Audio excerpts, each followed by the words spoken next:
저와 여러분의 가슴에 이렇게 있는 이 예쁜 카네이션 꽃처럼 우리 마음에 부모님의 그 뜻을 기억하고 공경해 드렸으면 좋겠어요. 지난 주일에 저희 아버님 43년 동안의 목회를 이제 마치고 은퇴하셨는데 함께 참석해 주신 성도님들 감사드립니다. 은퇴하시는 그 모습 보면서 개척한다는 핑계로 늙은 부모님 섬겨드리지 못하는 모습이 마치 저는 제 마음 가운데 고르반을 외치는 유대인 같은 모습이 좀 그런 생각이 들었어요. 고르반이라는 말은 자기 재산으로 늙은 부모님을 공경해야 되는데 자기 부모님인데도 불구하고 그러기 싫을 때 고르반이라고 외치는 거예요. 이 고르반이라는 뜻은 내가 갖고 있는 재산 하나님을 위해서 쓰겠습니다. 하나님께 드리겠습니다. 라는 뜻이에요. 그러면 제사장이 가가지고 자기 재산의 5%만 제사장에게 주는 거예요. 그러면 제사장이 최종적으로 고르반을 선언해 주는 거죠. 그러면 부모님을 모시지 않아도 돼요. 분명히 10계명의 제5계명 보면 뭐라고 되어 있냐면 네 부모를 공경하라. 그리하면 너의 하나님 여호와가 내게 준 땅에서 네 생명이 길리라. 이렇게 말씀하여요. 그걸 어기는 것이 되는 거죠. 그럼에도 불구하고 이런 비상식적인 그런 일이 벌어졌던 것은 예수님 시대 사람들이 얼마나 하나님에게서 그 마음이 멀어졌는지에 대해서 보여주는 그런 표현이죠. 겉으로는 하나님의 선택받은 백성이라고 하는 그런 우월감이 있었지만 그 하나님의 마음은 내 마음에서 멀어진 채 율법을 행하는 모습을 보여주려는 그 외식의 모습이 우리 모습과도 닮아있다라는 생각이 듭니다. 마치 커미션을 챙기고 고르반을 선언해주는 제사장이나 부모를 섬기지 않으려고 이런 짓들을 저지르는 이들이 악하기는 마찬가지죠. 오늘 우리가 읽어야 될 말씀은 여러분 앞에 본문의 그 제목에 같이 마태복음 6장 19절에서 34절이라고 있는데 마태복음 5장, 6장, 7장을 산상수훈이라고 해요. 우리 이건 좀 알아야 되니까 한번 같이 따라해 보겠습니다. 산상수훈. 네, 산에서 가르치는 말씀이라는 뜻이에요. 마태복음 5장 1절에 보면 예수님께서 무리를 보시고 산에 올라가 앉으시니 제자들이 나오는지라 이렇게 1절이 시작되면서요. 예수님이 말씀을 시작하죠. 심령이 가난한 자는 복이 있나니 천국이 저희 것이며 이렇게 시작해서 마태복음 8장 1절에 보면 예수께서 산에서 내려오시니 수많은 무리가 따르니라 이렇게 말씀으로 마쳐요. 그러니까 이 산상수훈에는 어떤 분들의 성경책에 보면 예수님의 말씀이라고 전부 다 빨간색으로 되어 있을 거예요. 다 예수님의 말씀이죠. 여기에는 하나님의 마음이 녹아져 있어요. 그 말씀에 보면 예수님이 이런 선언을 하십니다. 내가 율법이나 선지자나 폐하러 온 줄로 생각하지 마라. 폐하러 온 것이 아니요 완전하게 하려 합니다. 따라해 볼까요? 내가 율법이나 선지자를 폐하러 온 줄로 생각하지 말라. 폐하러 온 것이 아니요 완전하게 하려 합니다. 네, 하나님이 제정하신 율법이 뭐가 잘못되었거나 혹은 불완전하거나 부족해서 예수님이 완전하게 하시는 것일까요? 그건 아니겠죠. 만약 그렇다고 한다면 하나님은 완전하신 하나님도 아니고요. 전능하신 하나님도 아닐 거예요. 그렇다면 왜 예수님이 이거 완전하게 하신다고 그러실까요? 하나님이 말씀하실 때 뭔가 좀 말하다 마셔서 그 나머지 블록을 완성하겠다는 뜻인가요? 아니에요. 하나님은 완전하신 하나님이기 때문에 계명을 주실 때도 율법을 주실 때도 완전하게 주셨어요. 그러면 예수님이 뭘 완전하게 하겠다는 거예요? 정말로 유대인들이 말하듯이 예수님이 이단인가요? 이상하죠. 그것은 우리가 하나님의 마음을 잃어버렸기 때문이에요. 자식이 부모님의 마음을 잊어버리고 마음을 아프게 하는 것처럼 유대인들도 겉으로는 율법을 행하는데 마음으로는 하나님의 말씀을, 하나님의 마음을 왜곡하고 내버리는 거예요. 이걸 예수님이 뭐라고 표현하셨냐면 딱 두 글자예요. 외식이라고 표현했어요. 외식이란 가면을 쓰고 자기가 아닌 다른 사람의 모습을 연기하는 것이라고 되어 있어요. 오늘날에는 TV나 인터넷이나 모바일 이렇게 보면 얼마든지 재밌는 것들이 많고 시간 가는 줄 모르고 보죠. 옛날에는 시장 거리에서 가면을 쓰고 연극하는 것을 보면서 사람들이 많이 모여들었어요. 그러면 그곳에서 배우들이 공연을 하는 거예요. 우리 사극에도 보면 가끔 그런 거 나오잖아요. 탈을 쓰고 공연을 하잖아요. 남의 모습을 흉내내거나 연기하면서 사람들 앞에 공연하는 거예요. 이걸 외식이라고 했어요. 실제는 그 사람이 아닌데 그 사람인 것처럼 하는 거예요. 다시 말하면 마음은 하나님을 전혀 따를 마음이 없지만 겉으로는 흉내내는 거죠. 그곳에는 뭐가 없을까요? 진심이 없어요. 부모를 공경하라는 하나님의 말씀은 이것이 하나님을 사랑하는 마음이기 때문에 우리에게 부모를 공경하라고 한 거예요. 하나님이 나만 섬기면 되냐? 부모님한테도 잘하고 이웃한테도 잘해야 돼. 그래서 십계명 주신 게 아니라 십계명 전체가 다 하나님한테 하는 거예요. 그것을 예수님이 뭐라고 표현했냐면 서기관들도 그렇게 말했어요. 첫째는 마음을 다하고 뜻을 다하고 정성을 다해서 하나님을 하는 것이며 둘째는 이웃을 내 몸처럼 사랑하는 것입니다. 이렇게 서기관들도 이야기했었어요. 예수님이 그 서기관에게 네가 천국에서 멀지 않다. 그렇게 말씀하시면서 칭찬해 주셨죠. 즉 부모를 공경하라는 그 하나님의 말씀은 이것이 하나님을 사랑하는 거라는 거예요. 그게 하나님의 마음이죠. 그런데 그 사랑하는 마음의 정신은 사라지고 계명을 지키지 않으려고 꼼수를 쓰는 모습은 하나님의 마음은 무시하고 껍데기만 있는 거예요. 외식하는 거죠. 예수님은 우리가 잘 알고 있는 산상수훈을 통해서 하나님의 마음이 어디 있는지 우리에게 가르쳐주고 계세요.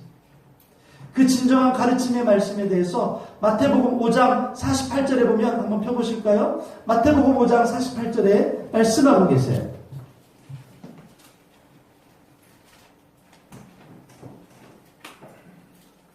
같이 읽어보겠습니다. 시작.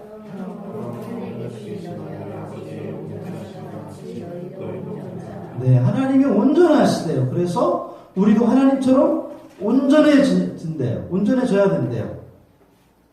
예수님이 그렇다고 하면 그럴 수 있는 거예요. 하나님의 온전하심과 온전함이라고 하는 것은 하나님이 통치하시는 나라의 백성으로서 그 정체성을 생각하고 그에 합당한 삶을 살아야 된다는 거예요.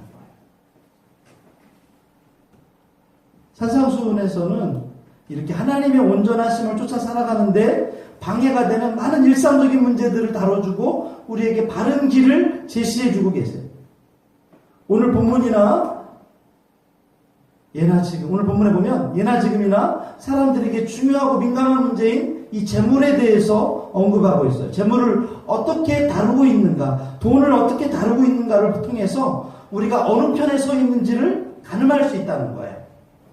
다시 말하면 돈에 대한 태도가 하나님 나라 백성인지 아닌지를 가르는 중요한 시금석이라는 거예요.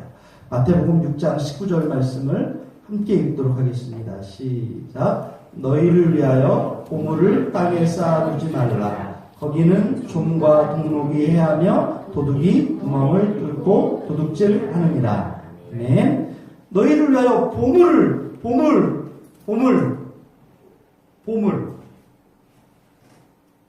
오늘날에는요,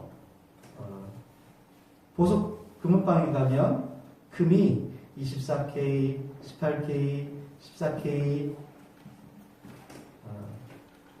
있어요. 근데 옛날에는요, 기술이 많이 발달되지 못해서 금에 여러 가지 불순물들이 있어요. 그래서 금이 오래 놔두면 녹이 슬어요. 금도 녹이 슬어요. 좀은 뭐예요? 이런 옷이, 이 좀이라는 눈에 보이지 않는 작은 벌레가 옷을 갉아먹는 거예요. 옛날에는 옷감도 보석이었어요. 보물이었어요. 근데 이거를 보물이라고 쌓아두면 좀이 슬어가지고 값어치 없는 그런 벌레 같은 것이 되는 거죠.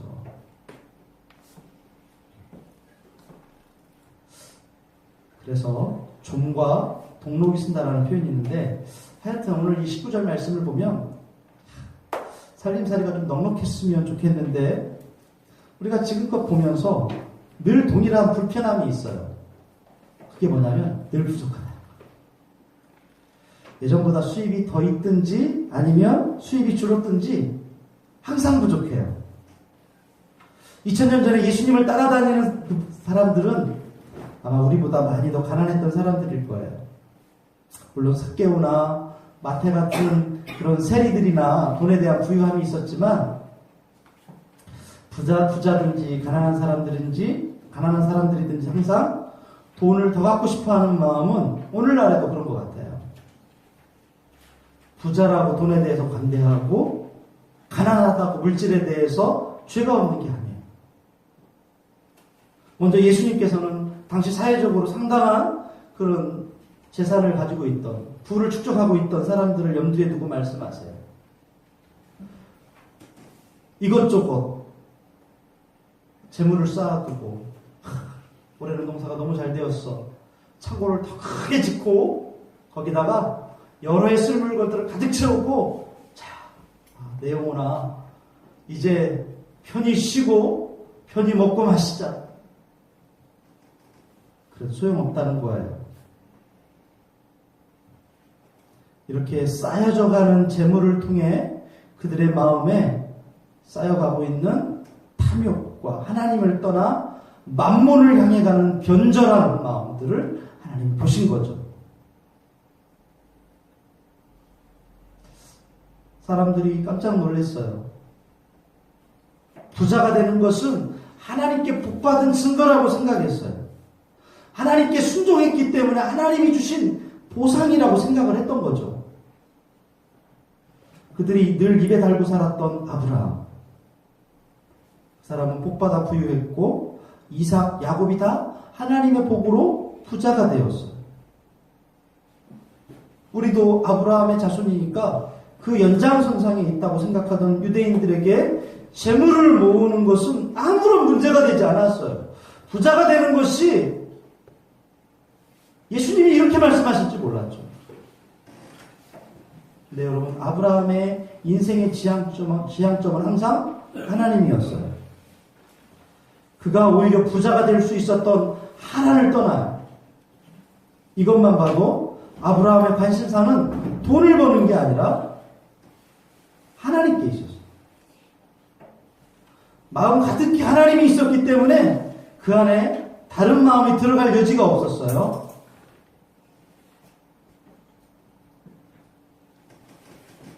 그래서 재산 또한 개인의 치부수단이 아니라 하나님의 뜻에 따라 사용하면 진짜 복을 누린다는 것들을 알게 되는 거죠. 반면에 오늘 예수님이 책망하시는 그 사람들을 보면 돈에 대한 욕심이 쌓여가는 거예요. 그래서 하나님께 안정감을 갖는 게 아니라 늘 돈에서 안정감을 찾으려는 거예요. 돈이 많으면 마음이 안심이 돼요. 이걸 안정감이라고 해요. 돈이 없으면 불안해지죠. 그래서 항상 더 많이 필요로 해요. 돈을 예배하고 쫓아다니고 그래야 큰 안정감을 내려줄 줄로 생각하는 거죠. 부끄럽지만 저에게도 언젠가 제 마음에 헌금에 대한 부담감이 있었어요. 하나님, 개척교회 목사가 생활비 얼마나 된다고 자꾸 헌금에 대한 부담감 주십니까? 그러면서 마치 이 헌금이 가난한 사람의 돈을 하나님하고 나하고 같이 나눠 쓰는 느낌이 드는 거죠. 제가 불편한 마음이 좀 없었으면 좋겠습니다. 항상 그래서 이렇게 합니다. 생활비를 제일 먼저 11조를 떼요. 이렇게. 그리고 한 달 헌금을 미리 봉투에 다 담아둬요. 감사헌금 4개, 주일헌금 4개 다 이렇게 나눠두죠. 아이들 것까지. 그러면서도 어떨 때는 하나님께 드리는 헌금이 아깝다는 생각이 들고 마치 가난한 과부의 돈을 하나님이 좀 그 돈 같이 쓰려고 하신다는 그런 생각이 들 때도 있었어요. 그런데 우리 여러분 20절, 20절, 21절 말씀 같이 읽어보겠습니다. 20절, 21절 시작. 오직 너희를 위하여 보물을 하늘에 쌓아두라. 거기는 좀이나 동록이 해하지 못하며 도둑이 구멍을 뚫지도 못하고 도둑질도 못하느니라. 내 보물 있는 그곳에는 내 마음도 있느니라. 아멘. 더 큰 것, 더 넓은 것, 더 좋은 곳에 마음을 몰두하는 사람들은 마음 가득히 이 만몬을 추앙하는 거예요. 이 만몬이라고 하는 것은 재물의 신을 말합니다. 아마 여러분 사전 찾아보면 만모나스라고 이렇게 되어 있어요. 예수님은 이 만몬과 재물을 같은 의미로 사용하십니다. 만몬의 명령이 뭐죠? 재물 자체를 수단이자 치부의 목적이 되게끔 하는 거예요. 그래서 22절, 23절 읽겠습니다. 시작. 눈은 몸의 등불이니 그러므로 내 눈이 성하면 온몸이 밝을 것이요 눈이 나쁘면 온몸이 어두울 것이니 그러므로 내게 있는 빛이 어두우면 그 어둠이 얼마나 더하겠느냐. 눈이 밝아야 몸이 밝을 것인데 눈이 탐심에 가려져 있으니까 캄캄한 인생을 산다는 거예요. 눈이 뭐에 가려져 있어요? 돈에 가려져 있는 거예요. 돈에. 그럼 어떻게 해야 돼요? 진짜 빛 대신 예수님이 왔으니까 예수님을 보라는 거예요. 그 예수님이 우리의 그 빛이 되어주셔서 이 탐심을 걷어가시는 거죠. 다 버리라는 거예요. 이 땅에서의 누림이 다인 줄 알고 돈을 위해서만 힘과 시간을 쏟아부어요. 그런데 그 수고가 헛수고가 되는 거예요.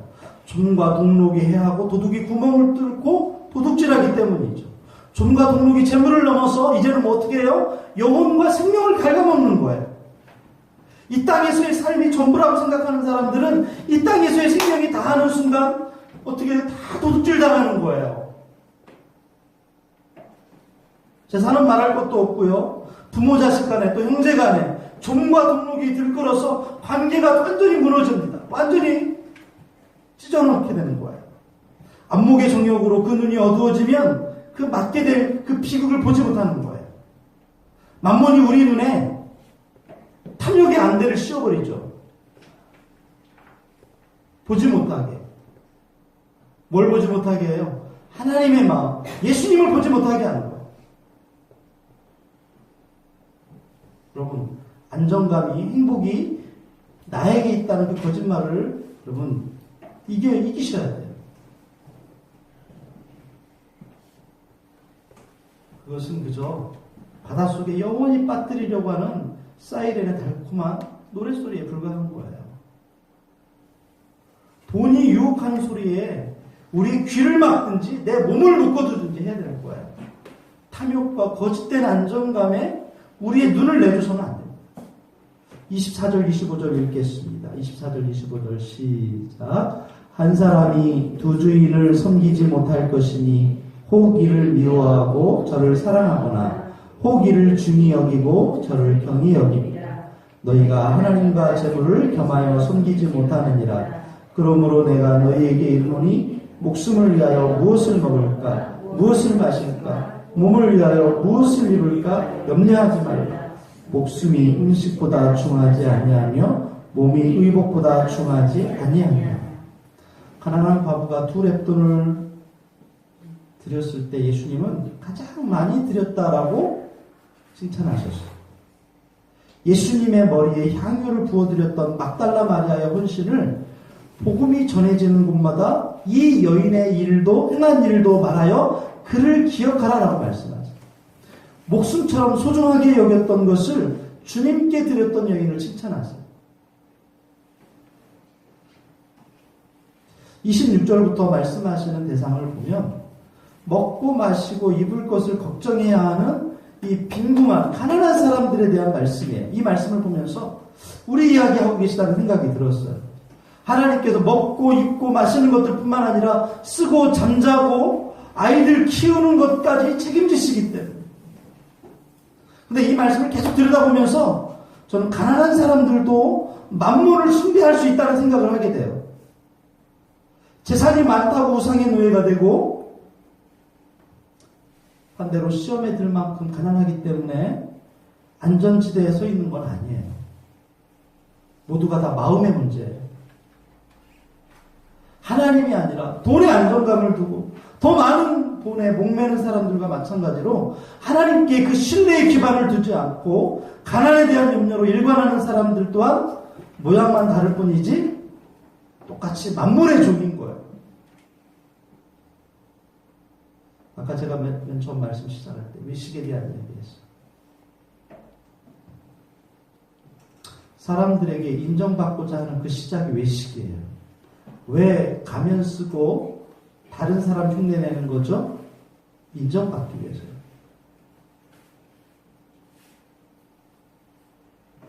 이 땅에 재물을 쌓아두려고 하는 것이 염려함의 시작 아닙니까? 이 염려와 근심으로 눈이 가려지면서 자신을 제대로 볼 수 없는 거예요. 캄캄한 인생이 되기는 마찬가지인 거죠. 그런 그들에게 예수님께서 근처에 있는 공중의 새와 들의 백합화를 예로 들어 보여주시면서 눈에서 염려와 근심이라고 하는 이 눈꺼풀을 벗기시고 그들이 하나님의 자녀, 하나님의 백성인 것을 일깨워 주시는 거예요. 여러분 26절에서 29절 말씀은 우리에게 주시는 말씀이에요. 같이 읽겠습니다. 시작. 공중의 새를 보라. 심지도 않고 거두지도 않고 창고에 모아들이지도 아니하되 너희 하늘 아버지께서 기르시나니 너희는 이것들보다 귀하지 아니하냐. 너희 중에 누가 염려함으로 그 길을 한 자라도 더할 수 있겠느냐. 또 너희가 어찌 의복을 위하여 염려하느냐. 들의 백합화가 어떻게 자라는가 생각하여 보라. 수고도 아니하고 길쌈도 아니하느니라. 그러나 내가 너희에게 말하노니 솔로몬의 모든 영광으로도 입은 것이 이 꽃 하나만 갖지 못하였느니라. 아멘.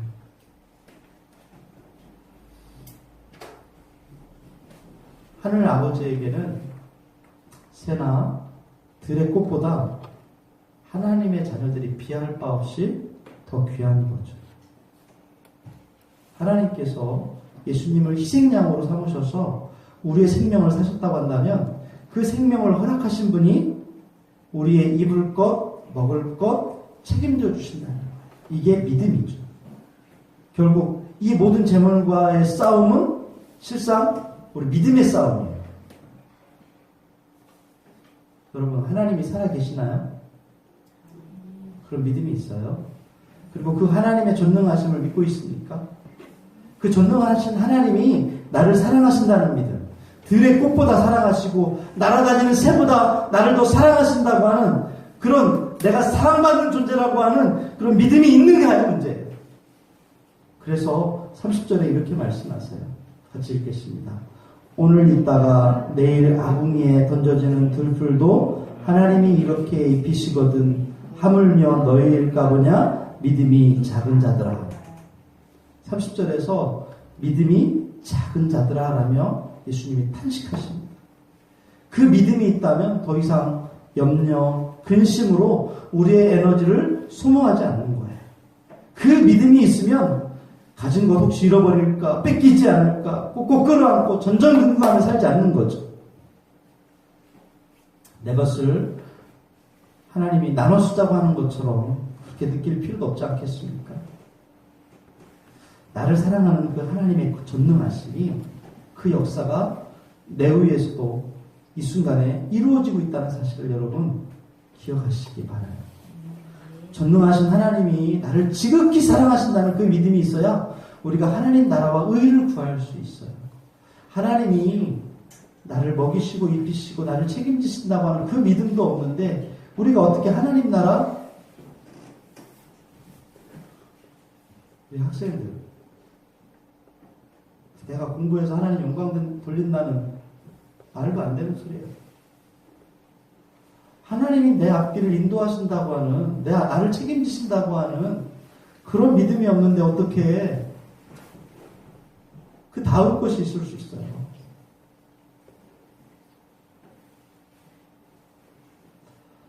하늘 아버지에 대한 믿음이 일을 하는 거예요. 마태복음 8장에 보면 산에서 내려오신 예수님께서 백부장을 만나세요.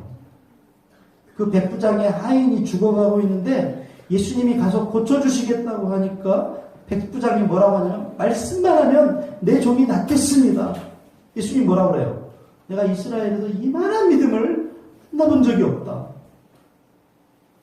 또 9장에 보면 12년 동안을 혈루병을 앓고 있던 여인이 그 마음에 내가 예수님의 옷자락에 손만 대도 내가 낫겠다.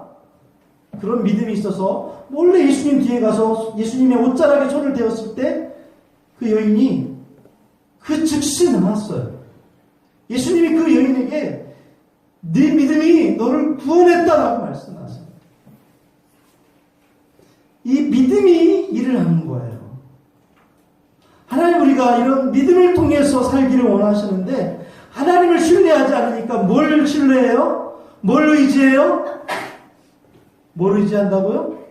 돈을 의지하는 거예요. 재물을 의지하는 거예요. 재물을 자꾸 쌓아두려고 하는 거예요. 우리가 하나님을 향한 그분에 대한 믿음을 잃어버리면 그 순간부터 우리는 재물에 대한 노예로 살아가는 거예요. 예수님 분명히 말씀하셨어요. 24절에 한 사람이 두 주인을 섬기지 못할 것이니 혹 이를 미워하고 저를 사랑하거나 혹 이를 중히 여기고 저를 경히 여기거나 너희가 하나님과 재물을 겸하여 섬기지 못하느니라. 우리가 돈을 중히 여기고 거기에 안정감을 두고 살면 그건 다른 말로 하면 하나님을 업신여기고 미워한다는 불신앙의 고백이 되는 거예요. 우리를 향한 하나님의 마음은 이 세상에 무엇과도 바꿀 수 없는 가장 소중한 보물처럼 우리를 바라보시는 거죠. 하나님이 무엇이 아깝고 무엇이 부족하시겠습니까? 오늘 입다가 내일 아궁이에 던져지는 들풀도 하나님이 이렇게 입히시거든 하물며 너희일까 보냐 믿음이 작은 자들아 라고 하는 말씀에는 그 무엇도 아끼지 않고 사랑하시는 하나님의 마음이 들어있어요. 막 교회 꽤 다니는 분들 치고 마태복음 5장, 6장, 7장, 산상수훈 좋아하지 않는다고 말하는 분들이 없을 거예요. 근데 여기에는 하나님의 마음이 녹아있어요. 6장 여러분 차라리 이렇게 써두세요. 6장 앞에다가 외식하지 말라. 이게 6장 제목이에요.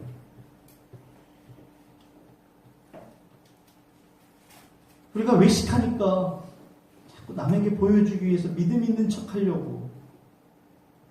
근데 실제로는 그렇지 못하니까 돈을 자꾸 탐내는 거예요. 돈이 있어야 돼, 돈이 있어야 돼. 부자고 가난한 사람이. 이런 우리들을 향해서 하나님 내 마음 좀 알아줬으면 좋겠다. 6장을 가만히 읽어보면 이렇게 돼 있어요. 맨 처음에 3절에 보면 구제할 때 오른손이 한 일을 왼손이 모르게 해라. 은밀한 중에 보신 하나님께서 갚으실 것이다. 5절부터 보면 기도할 때 은밀한 중에 보시는 그 하나님 앞에 기도해라. 하나님이 갚으신다. 금식할 때 은밀한 중에 보시는 그 하나님이 갚으신다. 그러니까 제발 어떻게 하라는 거예요?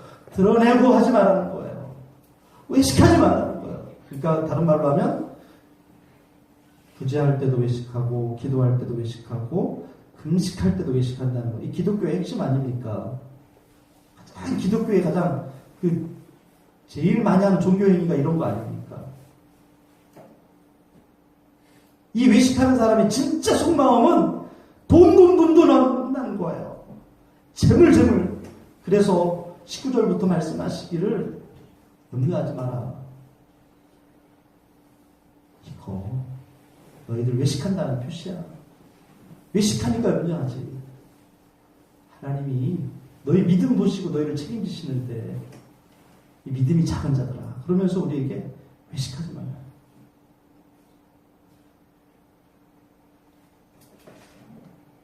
그러면 7장은 비판하지 말라.